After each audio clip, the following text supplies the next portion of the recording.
7월 20일 목요일 삶의 기적을 일으키는 30분 예배를 시작하도록 하겠습니다. 하나님께서 오늘 우리에게 주신 말씀은 여호수아 22장 16절에서 26절까지 말씀입니다. 이 말씀 제가 봉독하도록 하겠습니다.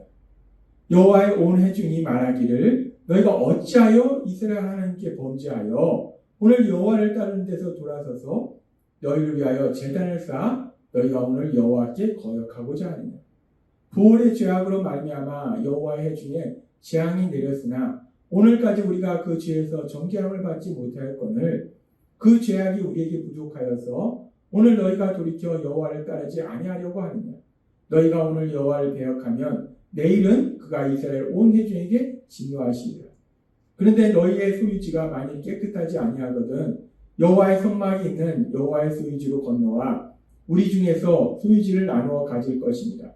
오직 우리 하나님 여호와의 제단 외에 다른 제단을 쌓음으로 여호와를 거역하지 말며 우리에게도 거역하지 말라. 세레의 아들 아간이 바친 물건에 대하여 범죄함으로 이스라엘 온 회중에 진노가 임하지 아니하였느냐. 그 죄악으로 망한 자가 그 사람뿐이 아니었느니라. 루벤 자손과 갓 자손과 므낫세 반지파가 이스라엘 천만인의 두레에게 대답하여 가로되 전능하신 자 하나님 여호와 전능하신 자 하나님 여호와께서 아시나니 이스라엘도 장차 알리라. 이 일이 만일 여호와께 패역함이거나 범죄함이거든 주는 오늘날 우리를 구원치 마시옵소서. 우리가 담을 쌓은 것이 돌이켜 여호와를 쫓지 아니하려 함이거나 혹시 그 위에 번제나 소제를 드리려 함이거나 혹시 화목제물을 드리려 함이거든 여호와는 친히 벌하시옵소서. 우리가 목적이 있어서 주의하고 이같이 하였노라. 곧 생각하기를 후일에 너희 자손이 우리 자손에게 말하여 이르기를 너희가 이스라엘 하나님 여호와와 무슨 상관이 있느냐. 너희 루벤 자손과 갓 자손아 여호와께서 우리와 너희 사이에 요단을 경계를 삼으셨나니 너희는 여호와께 분의가 없느니라 하여 너희 자손이 우리 자손으로 여호와 경외하기를 그치게 할까 하여 우리가 말하기를 우리가 이제 한 달 쌓기를 예비하자 하였노니 이는 번제를 위함도 아니요 다른 제사를 위함도 아니라. 아멘. 오늘도 이 시간 우리 사랑하신 하나님 우리에게 말씀하실 때 말씀을 듣기 전에 잠시 기도하는 시간 갖도록 하겠습니다. 하나님 아버지 오늘도 저희를 사랑하셔서 친히 저희를 찾아오시고 저희를 만나주시니 감사합니다. 오늘도 이 예배를 통해서 무엇보다도 전능하신 하나님 이 온 세상을 가르치는 하나님이 나를 사랑하셔서 나를 찾아오시고 나를 만나주심을 다시 한번 기억할 때 그 하나님의 놀라우신 사랑 그 사랑을 위하여 기뻐하며 감사하며 그 하나님을 믿음으로 담대히 세상을 살아가는 저희 모두가 될 수 있도록 은혜 베풀어 주옵소서. 예수님의 이름으로 감사하며 기도드리옵나이다. 아멘. 여호수아 22장 18절은 이렇게 말씀합니다. 오늘 너희가 돌이켜 여호와를 따르지 아니하려고 하느냐. 너희가 오늘 여호와를 배역하면 내일은 그가 온 이스라엘 회중에게 진노하시리라. 이 요단 서편의 사람들이 요단 동편의 사람들에게 한 이야기 속에 이 말씀을 우리가 묵상해 보면 왜 너희가 하나님을 떠나려 하느냐 하나님을 거역하려고 하느냐라고 얘기하면서 하나님을 떠나면 하나님을 거역하면 하나님의 무서운 진노가 임한다라고 말씀한다. 그래서 어제도 우리가 살펴본 바와 같이 이스라엘 백성들이 하나님을 따르려고 하는데 그들이 하나님을 따르려는 그 이유가 무엇인가? 우리가 이 말씀을 통해서 알 수 있는 것은 하나님을 떠나면 무서운 심판이 임하기 때문에 그 하나님이 두려워서 무서운 심판이 두려워서 하나님을 따르려고 하는 것이 아닌가라고 우리는 생각해 볼 수 있다는 거예요. 그런데 그렇게 하나님을 따르는 것이 하나님을 믿는 것이 하나님이 무서워서 하나님을 믿지 않으면 무서운 심판을 내리기 때문에 두려워서 하나님을 믿는 것이 아니라 어제도 우리에게 말씀해 주신 것처럼 요한일서 4장 16절의 말씀처럼 하나님이 우리를 사랑하시는 사랑을 우리가 알고 믿었노니 라는 말씀처럼 우리가 하나님을 믿는 것은 예수님을 믿는 것은 하나님 무서워서 무서운 심판이 두려워서 하나님을 믿는 것이 아니라 우리를 사랑하시는 그 놀라우신 사랑, 그 엄청나신 사랑을 우리가 체험했기 때문에 그 사랑을 알기 때문에 그래서 하나님을 믿는 것이다 라고 말씀하셨습니다. 그렇습니다. 하나님을 믿는 것은 하나님이 무서워서 믿는 것도 아니고 무서운 심판이 두려워서 믿는 것도 아니고 하나님은 우리를 사랑하시기 때문에 우리가 하나님을 믿는 거예요. 그렇게 우리가 하나님이 우리를 사랑하시기 때문에 하나님을 믿는 것인데 근데 하나님을 믿는다고 하면서 때로는 하나님이 무서워서 믿는 것은 아닌데 또 다른 엉뚱한 이유를 가지고 하나님을 믿고 따르는 그런 경우도 있다는 거예요. 어떤 이유로 하나님을 믿을 수 있는가? 어떤 목적으로 하나님을 따를 수 있는가? 우리는 그 엉뚱한 이유에 대해서, 엉뚱한 목적에 대해서 성경의 말씀을 통해서 생각해 볼 수 있는데 성경에 보면은 욥기 1장 8절은 이렇게 말씀합니다. 여호와께서 사단에게 이르시되 너가 내 종 욥을 유의하여 보았느냐? 그와 같이 순전하고 정직하여 하나님을 경외하며 악에서 떠난 자가 세상에 없느냐? 하나님은 이 사단에게 욥이라는 믿음의 사람에 대해서 자랑합니다. 네가 욥을 보았느냐? 욥처럼 그렇게 순전한 믿음으로 나를 따르는 그런 사람은 없다. 욥은 정말 나를 따르는 그 믿음이 대단한 사람이다. 나를 믿는 믿음이 대단한 사람이다. 라고 욥을 칭찬하더라고요. 그렇게 하나님께서 욥의 믿음, 하나님을 믿는 믿음, 하나님을 따르는 그 믿음을 사단에게 칭찬하시는데 그 이야기를 들은 사단이 이렇게 말합니다. 욥기 1장 9절의 말씀. 사단이 여호와께 대답하였다. 욥이 아무런 까닭도 없는데 하나님을 모시고 사는 걸까요? 이 현대어 성경으로 살펴보니까 이렇게 얘기합니다. 하나님이 너 욥처럼 나를 그렇게 순수한 마음으로 믿는 그런 사람을 봤느냐? 욥은 정말 순수한 마음으로 나를 믿고 따른다 라고 욥을 자랑하니까 사단이 말할 때 지금 이 말씀처럼 욥이 아무런 까닭도 없는데 하나님을 모시고 사는 걸까요? 아무런 이유도 없이 욥이 하나님을 그렇게 믿고 따르는 거겠습니까? 라고 사단이 얘기하더라고요. 그러면서 계속해서 욥기 1장 10절은 이렇게 얘기합니다. 하나님께서 그와 그 집안 사람들을 돌보아 주시고 그 재산도 잘 지켜주시니까 그런 것이 아닐까요? 하나님께서 그에게 복을 내려 주셔서 하는 일마다 잘 되고 온 땅에 그 사람 가축대를 가득하게 해주셨으니까 그런 것이 아니라는 말씀입니다. 한번 하나님께서 그를 내리쳐 그의 재산을 모두 거두어 보십시오. 그러면 그 사람은 당장 하나님의 얼굴에 침을 뱉고 저주를 뽑을 것입니다. 여호와께서 사단에게 말씀하셨다. 좋다. 그렇다면 그의 재산을 한번 내 마음대로 해보아라. 욥이 어떻게 하는지 두고 보기로 하자. 하지만 그의 목숨만은 내가 건드려서는 안 된다. 사단이 그 말을 듣고 여호와 앞을 떠나갔다. 라고 말합니다. 사단이 얘기합니다. 하나님, 이 욥이 하나님을 믿고 따르는 것이 아무 이유도 없이 믿고 따르겠습니까? 하나님이 그의 하는 모든 일에 복을 주시니까 그의 가족도 복을 주시고 그의 하는 모든 일들에 복을 주셔서 많은 재물을 갖게 하시고 현실적인 많은 복을 누리도록 하시니까 그렇게 복을 주시니까 욥이 하나님을 믿고 따르는 것이 아니겠습니까? 그에게 주신 그 모든 것을 거두면 그 하나님을 떠날 것입니다. 라고 사단이 얘기하더라고요.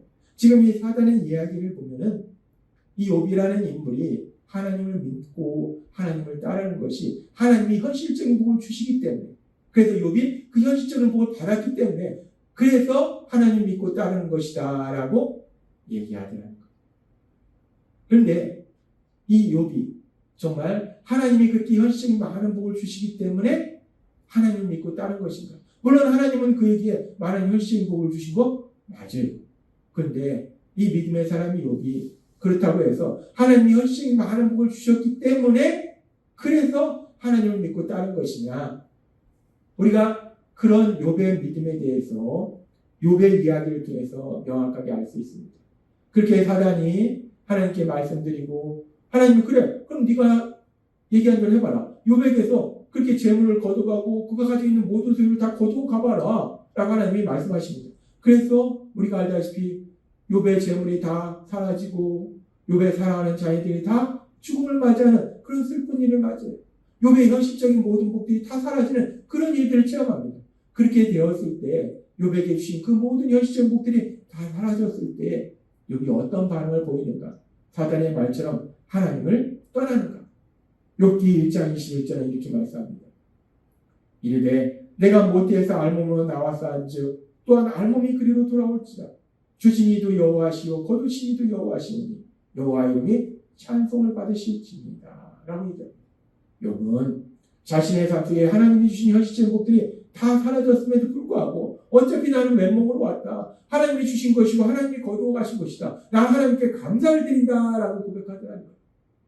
욥이 하나님을 믿는 것은 하나님이 현실적인 복을 주셔서 믿는 것이 아니라 하나님을 그냥 믿는 거예요. 하나님이 이 땅을 창조하셨고 하나님이 사랑하심을 믿기 때문에 그 하나님을 믿었다는 거예요. 현실적인 복 때문에 믿은 것이 아니라는 거예요. 그렇게 욥이 현실적인 복으로 인해서 하나님을 믿지 않은 것처럼 우리가 성경에 보면 하나님에 대한 믿음이 단순히 하나님이 현실적인 복을 주셨기 때문에 믿는 것이 아니라는 것을 알 수 있는 또 다른 믿음의 사람이 있는데 그 믿음의 사람은 바로 사도 바울이에요. 사도 바울은 하나님을 믿는 사람이었습니다. 그렇게 하나님을 믿는 사도 바울의 삶을 살펴보면 그의 삶 속에 하나님이 현실적인 많은 복을 주셨는가? 고린도서 11장 22절부터 그의 삶 속에 있었던 일에 대해서 사도 바울이 고백할 때 그들이 이브리이냐 나도 그리하며 그들이 이스라엘이냐 나도 그리하며 그들이 아브라함의 후손이냐 나도 그리하며 그들이 그리스도의 일꾼이냐 정신없는 말을 하거니와 나는 더욱 그러하도다. 내가 수고를 넘치도록 하고 옥에 갇히기도 더 많이 하고 매도 수없이 맞고 여러 번 죽을 뻔하였으니 유대인들에게 40에서 하나 감함매를 5번 맞았으며 3번 퇴장으로 맞고 1번 돌로 맞고 3번 파선하고 일주일 깊은 바다에서 지냈으며 여러 번 여행하면서 강의 위험과 강도의 위험과 동족의 위험과 이방인의 위험과 시내의 위험과 강야의 위험과 바다의 위험과 거짓 형제 중의 위험을 다 또 수고하며 애쓰고 여러 번 자지 못하고 줄이며 목마르고 여러 번 굶고 죽고 헐벗어 하나님을 믿는 믿음의 사람 바울. 그 바울의 삶을 살펴보면 바울이 하나님을 믿음으로 인해서 현실적인 많은 복을 받은 것이 아니라 우리가 성경의 말씀을 통해서 분명히 알고 있다시피 또 바울 사도의 이 고백을 통해서 알고 있다시피 바울이 현실적인 많은 복을 받기는커녕 오히려 하나님을 믿음으로 인해서 그 하나님을 그 예수님을 전하는 귀한 사명을 감당함에 인해서 그의 삶 속에 엄청난 고통들이 고난들이 있었더라는 거예요. 현실적인 복을 받은 것이 아니라 오히려 반대로 그의 삶 속에 엄청난 고난이 임했다는 거예요. 그럼에도 불구하고 바울 사도는 하나님을 믿었어요. 예수님을 믿었어요. 현실적인 복을 받기 위해서 하나님을 믿은 것이 아니라 바울 사도는 하나님을 믿었어요. 예수님을 믿었어요. 왜 바울 사도가 하나님을 믿었는가? 예수님을 믿었는가? 바울 사도는 갈라디아서 2장 20절에서 이렇게 고백합니다. 내가 그리스도와 함께 십자가에 못 박혔나니 그런즉 이제는 내가 사는 것이 아니요 오직 내 안에 그리스도께서 사시는 것이다. 이제 내가 육체 가운데 사는 것은 나를 사랑하사 나를 위하여 자기 자신을 버리신 하나님의 아들을 믿는 믿음 안에서 사는 것이라 라고 고백합니다. 바울 사도는 하나님을 믿었어요. 예수님을 믿었어요. 그런데 바울 사도가 왜 하나님을 믿었는가? 예수님을 믿었는가? 사단의 말처럼 현실적인 많은 복을 하나님이 주시기 때문에 그 현실적인 복을 받기 위해서 하나님을 믿었는가? 예수님을 믿었는가? 아니더라는 거예요. 하나님의 아들이신 예수님께서 자기 자신을 버리시기까지 그렇게 바울 사도를 사랑하신 그 사랑을 알기 때문에 그 사랑으로 인해서 하나님을 믿었다는 거예요. 예수님을 믿었다는 거예요. 하나님은 오늘 우리에게 아주 중요한 진리에 대해서 말씀해 주실 때 우리가 하나님을 믿는 이유가 무엇인가? 예수님을 믿는 이유가 무엇인가? 하나님이 무서워서, 하나님이 주시는 심판이 두려워서 하나님을 믿는 것도 아니고, 또 오늘 말씀처럼 단순히 하나님께서 우리에게 주신 현실적인 복, 그 복을 받기 위해서 우리가 하나님을 믿는 것도 아니고, 바울 사도의 고백처럼 그렇게 우리를 너무나 사랑하셔서 자기 목숨을 주시기까지 우리를 사랑하신 그 하나님이신 예수님의 사랑, 우리를 너무나 사랑하셔서 독생자 예수님을 우리 위하여 십자가에 내어주신 그 하나님의 사랑, 그 사랑으로 인해서 우리가 하나님을 믿는 것이고 예수님을 믿는 것이다 라고 다시 한번 말씀해 주신다는 것. 그렇습니다. 우리가 하나님을 믿는 것은, 예수님을 믿는 것은 하나님이 무서워서 믿는 것도 아니고, 무서운 심판이 두려워서 믿는 것도 아니고, 또 단순히 현실적인 복을 받기 위해서 믿는 것도 아니고, 우리를 사랑하신 하나님, 독생자 예수님을 십자가 죽으심에 내어오신 만큼 그렇게 우리를 사랑하신 그 하나님, 그 하나님의 그 엄청나신 사랑, 그 놀라우신 사랑, 그 하나님 사랑을 우리가 체험했기에, 그 사랑을 알기에 그 하나님을 믿는 것임을 하나님 우리에게 분명하게 말씀해 주셨어요. 그 말씀처럼 그 하나님의 놀라우신 사랑을 우리가 체험했기에, 성령님의 역사하심을 위해서 그 예수님의 십자가 사랑을 체험했기에 우리도 그 하나님을 마음과 목숨과 뜻을 다하여 사랑하고 그 하나님의 기쁨이 되는 삶을 사시는 여러분이 되시길 주님의 이름으로 축원합니다. 기도하겠습니다. 하나님 아버지, 오늘도 우리에게 주신 말씀처럼 우리가 하나님을 믿는 것이 하나님을 무서워서 믿는 것도 아니고, 또 하나님께서 현실적인 복을 주시기 때문에 그 현실적인 복을 받기 위해서 믿는 것도 아니고, 하나님이 우리를 사랑하신 그 사랑, 독생자 예수님을 십자가 죽으심에 내어오신 만큼 그렇게 많이 우리를 사랑하신 그 사랑을 인해서 우리가 하나님을 믿습니다. 그 사랑을 인해서 하나님을 믿고 사랑하는 우리들이 늘 하나님의 말씀에 순종하고 하나님의 영광을 나타내는 저희가 될 수 있도록 은혜를 베풀어 주옵소서. 예수님의 이름으로 감사하며 기도드립니다. 아멘. 이 시간도 하나님께서 우리 주신 말씀을 묵상하면서 저희